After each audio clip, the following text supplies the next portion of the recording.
Somewhere in a warm forest, a little over 10 million years ago, a small ape picks a piece of fruit up off the ground. It's past its prime.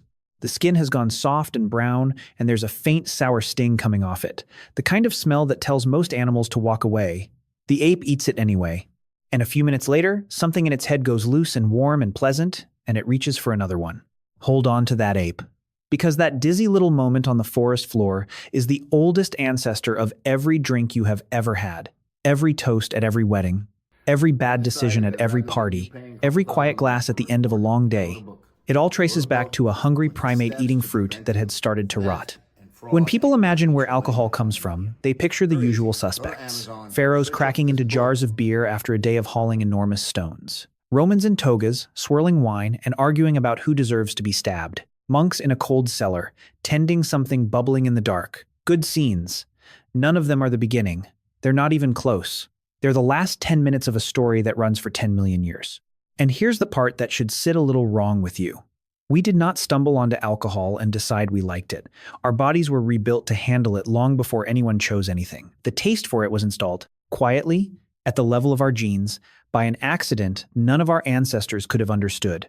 And that accident left a door open in our biology that we've been walking through ever since. Let me show you the door. There's an enzyme your body makes called ADH4. Snappy name, I know. It sits in your mouth, your throat, your stomach, and it's the first thing that meets alcohol on the way down. Its job is to start pulling ethanol apart before it can do much to you. Every primate carries a version of this enzyme, but not every version works. In a lemur, in a baboon, the enzyme barely touches ethanol. It sort of shrugs at it. So a team of scientists did something that sounds like science fiction and is somehow real. They took the gene for this enzyme from dozens of living animals, traced it back up the family tree, and worked out what the ancient versions would have looked like tens of millions of years ago. Then they grew those long-dead enzymes in the lab and tested them. They rebuilt a piece of a creature that died before our species existed, just to watch it work. And they found a hinge point.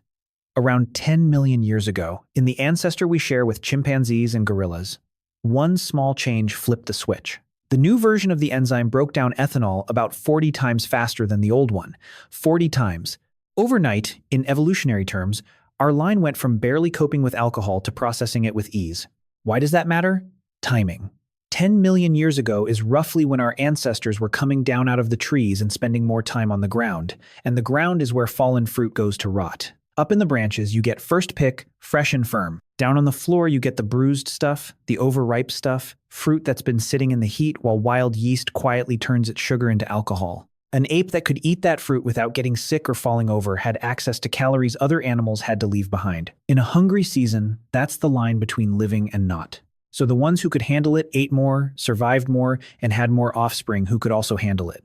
That's it. That's the whole mechanism. Nobody decided anything. There was no first brewer, no clever discovery. There was a starving animal, a pile of rotting fruit, and a mutation that turned poison into food. And that is the door.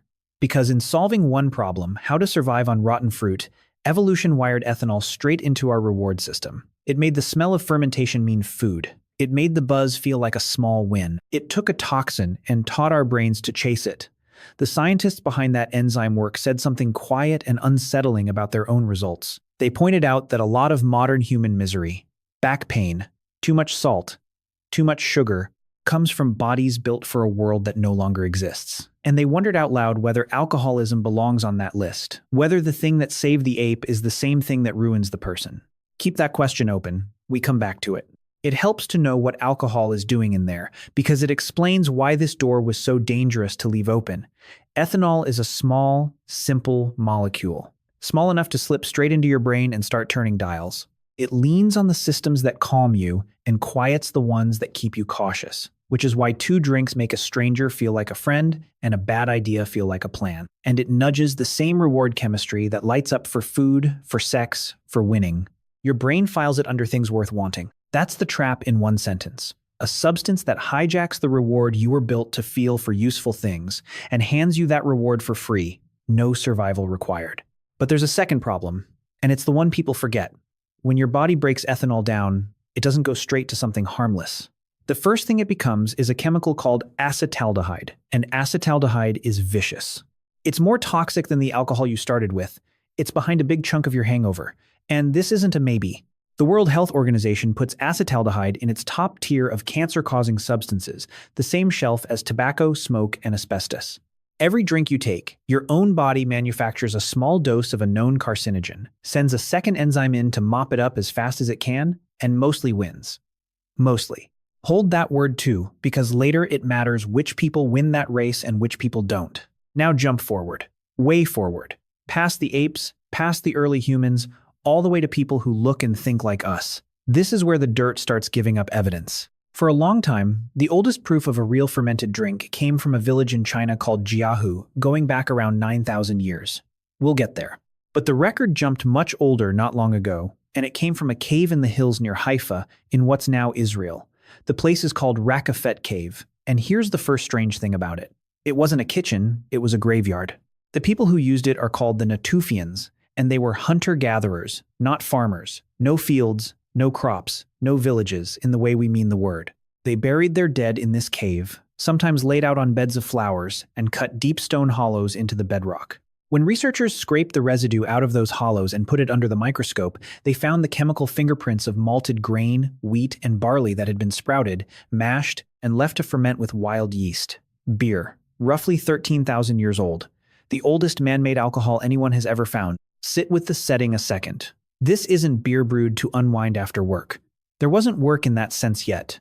This is beer made by people with no agriculture, in a cave full of their dead, almost certainly for a feast to honor the people they'd lost. The first drink we can chemically point to wasn't casual, it was ceremonial. It was tangled up with grief and the dead from the very start. The door in our biology, the one evolution propped open, and the first thing humans carried through it was a funeral. And even that isn't the real beginning. 13,000 years is just the oldest thing that survived. Think about what fermentation needs. A container, some sugar, water, warmth, time. Now think about what early people had to hold liquid in before they had fired clay pots. Hollowed wood, a folded animal hide, a gourd, a dip in a rock. None of that lasts. None of it sits in the ground for 10,000 years, waiting to be found with its chemistry intact. So the evidence we have isn't the start of the story. It's the oldest chapter that didn't rot away. The leading suspicion among researchers is that people were deliberately fermenting things far earlier than we can prove. We simply lost the receipts. Which, when you think about it, is the most human thing imaginable. Do something extraordinary. Keep no records at all. Here's where I want to say something that started real fights at real archaeology conferences, which is my favorite genre of fight. We all learned the story of civilization the same way. Humans figured out farming. Farming gave us steady food. Steady food let us settle down, build towns, invent writing and law and the wheel, and then, somewhere down the line, as a bonus, we worked out how to make beer. Bread first, beer as an afterthought. A serious number of researchers now think that's backwards. Start with an awkward fact. The switch to farming was, for the people who first made it, a bad deal. Hunter-gatherers ate a wide, varied diet, worked fewer hours than you'd guess, and didn't lean on any single crop. The first farmers ate a narrow diet built on one or two grains, worked harder, got shorter, got sicker, and gambled everything on a harvest that could fail. If early farming made your life worse, why would anyone choose it? Why chain yourself to a field? So here's the uncomfortable possibility. What if the thing people wanted badly enough to give up an easier life for wasn't bread at all? What if it was the beer? Fermented grain was food you could drink. It was safer than a lot of standing water. It did something to a gathering that plain grain never could. It loosened people. It turned a crowd of strangers into something that felt like one group. If you wanted a steady supply of that, you'd need a lot of grain, stored, guarded, planted again next season. You'd need to stay put. You'd need tools to process it, people to protect it, rules about who gets what. Bit by bit, chasing the drink, you'd accidentally build the whole machinery of settled life. We might owe the city to a hangover. And there's a place that keeps coming up when people argue this, sitting on a hilltop in southern Turkey. Its name is Göbekli Tepe, and if you haven't heard of it, that's a crime, because it rearranges the timeline. It's a set of massive stone rings, pillars taller than a person, some over 5 meters, carved with foxes and boars and vultures, hauled into place and arranged with real intent. And it went up around 11,500 years ago, before farming in that region, before permanent towns, by people who were, by the old definition, still hunter-gatherers. That should be impossible. Building it meant feeding and organizing large numbers of people over long stretches with no farms to feed them from. And carved into the bedrock at the site are enormous stone tubs, big enough to hold a serious volume of liquid. When researchers tested the residue, they found the chemical traces you'd expect from fermenting grain. So at one of the oldest monuments on Earth, older than agriculture as we usually date it, there appears to have been a large-scale brewing operation built into the floor. The drinking wasn't a side event at the gathering. It may have been the point of the gathering, the thing that got hundreds of people to haul stone in the sun for a shared project and kept them coming back, which, if you've ever tried to get a large group of humans to finish anything, sounds about right. The tools change. We do not. Step back far enough, and the pattern gets almost eerie. This isn't one clever culture inventing fermentation and passing the secret along trade routes to everyone else. It's the same discovery, made over and over, by people with no contact with each other, on nearly every landmass humans reached. China had that rice, honey, and fruit drink at Jiahu 9,000 years ago, and the mix of ingredients was already sophisticated, not a first clumsy try. The Near East had grape, wine, and barley beer coming up at the same time. Across sub-Saharan Africa, sorghum beer runs back thousands of years, woven into ceremony and daily life across dozens of separate societies. In the Andes, long before anyone from outside arrived, people were making chicha from corn, offering it to the sun, and drinking it at gatherings so large they held whole regions together. In the oldest texts of ancient India, there's a grain drink called sura, sitting beside a stranger ritual brew called soma, whose true ingredients scholars have argued about for over a century without agreement. Every settled people with something to fermented it independently, and then didn't treat it as a snack, but built gods, feasts, and law around it. When a thing shows up in every human culture on the planet, separately, you're not looking at a habit or a fashion. You're looking at something bumping against whatever it is that makes us us. And in this case, the thing they all found was the same open door in the same shared biology. The exploit was in the species. Everyone, everywhere,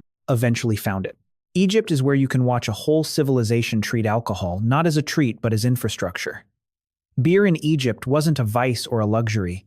It was closer to a food group and a form of pay. The workers who built the pyramids were partly paid in it, and the ration records that survive point to several liters a day per worker, not a weekend reward, a daily staple. This wasn't your beer. It was thick, cloudy, closer to liquid bread, packed with calories and vitamins, sipped through a straw to get past the bits floating on top.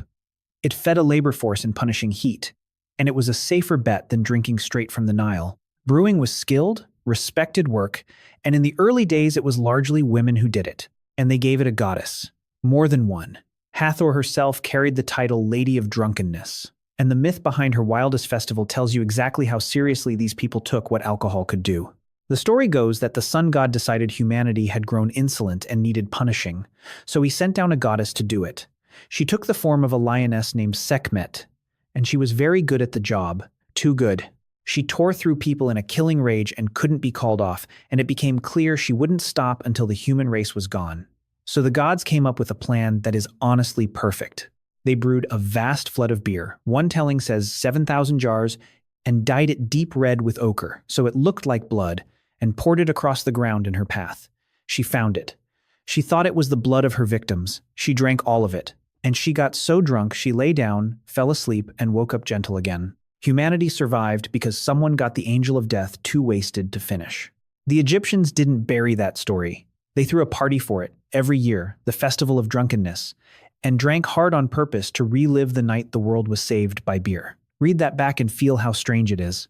Their own myth admits the truth at the center of all of this. Alcohol is the substance strong enough to stop a god mid-slaughter. They knew precisely what they were handling. Next door, in Mesopotamia, the place that handed us writing, cities, and paperwork, beer was just as central. The oldest written recipe we've ever found is a hymn to Ninkasi, the Sumerian goddess of beer, set down on clay around 4,000 years ago, and the hymn is the recipe. It praises the goddess and, line by line, walks through how to actually brew the stuff. Sacred Song and Brewing Manual, the same document. Workers here drew their pay in beer too. Laborers, scribes, soldiers, temple staff, all with rations measured in it. Beer wasn't sitting outside the economy. Beer was money. Now go back to that word I told you to hold, mostly. As in, your body mostly wins the race against the poison it makes from alcohol. Here's what happens when it doesn't. Somewhere in the last few thousand years, in East Asia, a mutation spread through the population fast. It knocks out the second enzyme, the one whose entire job is clearing away acetaldehyde, that toxic, cancer-linked byproduct. If you carry this version, the mop stops working. The poison piles up after even a little alcohol, and your body reacts the way it should react to poison. Your face goes hot and red, your heart races, you feel sick, dizzy, wretched. A lot of people know this as the flush, the reason some friends go scarlet after half a beer. It isn't weakness. It's a genetic alarm bell going off correctly, saying this stuff is hurting you. And this isn't rare. Somewhere between a fifth and a third of people of East Asian descent carry it, on the order of 500 million human beings walking around with a built-in blaring reaction to alcohol. Here's why that's one of the strangest facts in this whole history. A mutation that makes you feel awful when you drink should be a disadvantage, the kind of thing evolution quietly deletes. Instead, it spread, and spread fast, right in the part of the world where rice farming took off and fermented rice drinks became central to daily life. That timing is not what you'd design if you wanted more drinkers. The leading idea is that this was protection. The people who felt sick drank less, so they were shielded from the slow damage heavy drinking does over a lifetime and from at least some of the diseases that ride along with it. Their misery at the table bought them longer, healthier lives. Their bodies were slamming the door evolution had propped open 10 million years earlier. Think about what that means.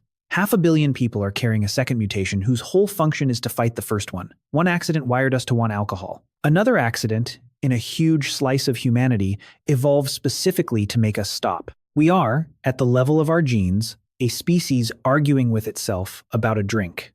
And the flush is one side of that argument, still shouting. At every dinner, right now, there's a grim edge to it too. When people with the flush push past it and drink heavily anyway, and plenty do, all that pooled acetaldehyde does real harm. The odds of certain throat and gut cancers climb steeply, several times higher than for people without the variant.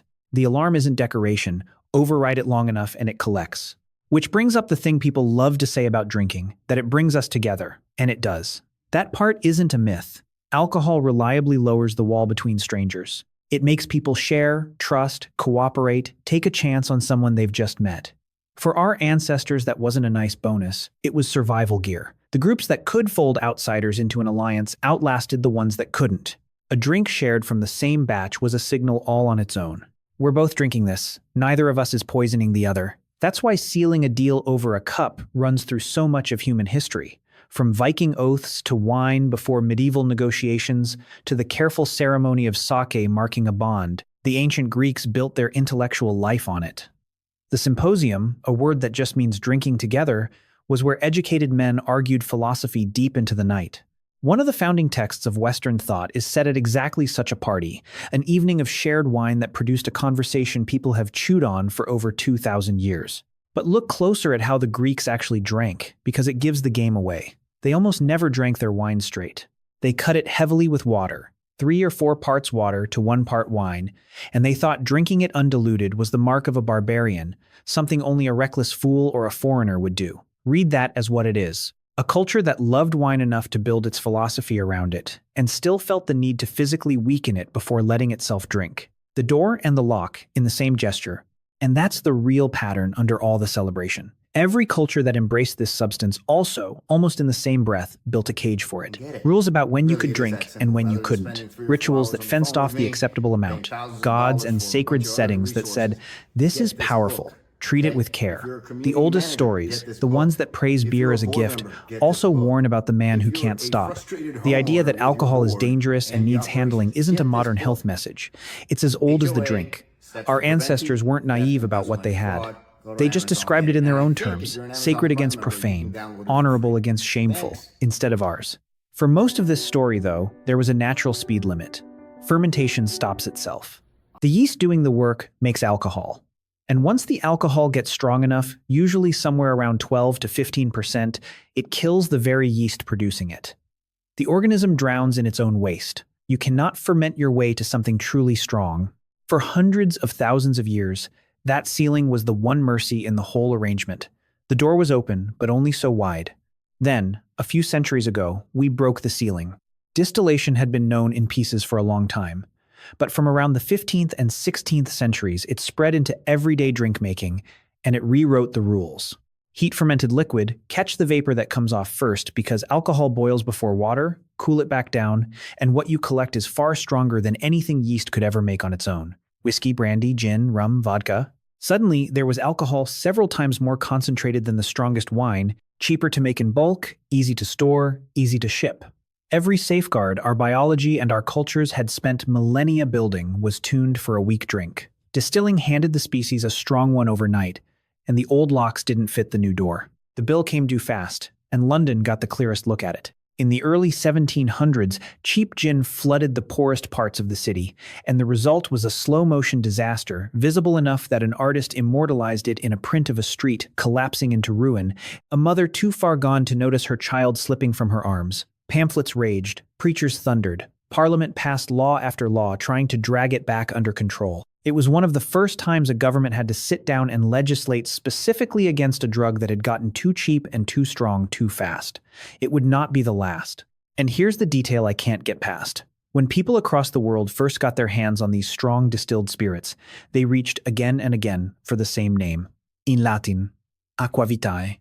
In the old Irish and Scottish tongue, whisk betha, which wore down over centuries into the word whiskey. In French, eau de vie. In Scandinavia, aquavit. In every one of them, the phrase means the same impossible thing, the water of life. We took the most concentrated form of the poison we've been breaking down for 10 million years, the stuff potent enough that governments had to outlaw it, and we looked at it and called it life itself. Even vodka, in Russian, is a tender little nickname. It means, more or less, dear little water. So go back to the forest one more time. Back to that small ape, 10 million years ago, picking up a piece of fruit that had gone soft and sour on the ground, eating it, feeling its head go warm and light, and reaching for another. It has no idea what it's starting. It isn't choosing anything. It's hungry, and the rotten fruit is food, and the mutation in its gut is quietly rewriting what its descendants will crave for as long as the species lasts. That ape got a gift. A patch that turned poison into a meal and carried its line through hungry seasons. But every gift like that has fine print, and we've been paying it down ever since. We brewed the beer for the dead in that cave. We may have raised the first cities to keep the drink flowing. We handed it gods, wrote our first recipes for it, paid our workers in it, and put 500 million people on this planet whose own bodies now scream at them to stop. And we still haven't shut the door. We just keep finding new ways to walk through it. We call it the water of life. From that first sour bite on the forest floor, it has always been closer to the opposite. And the strangest part is that we've known it the whole time.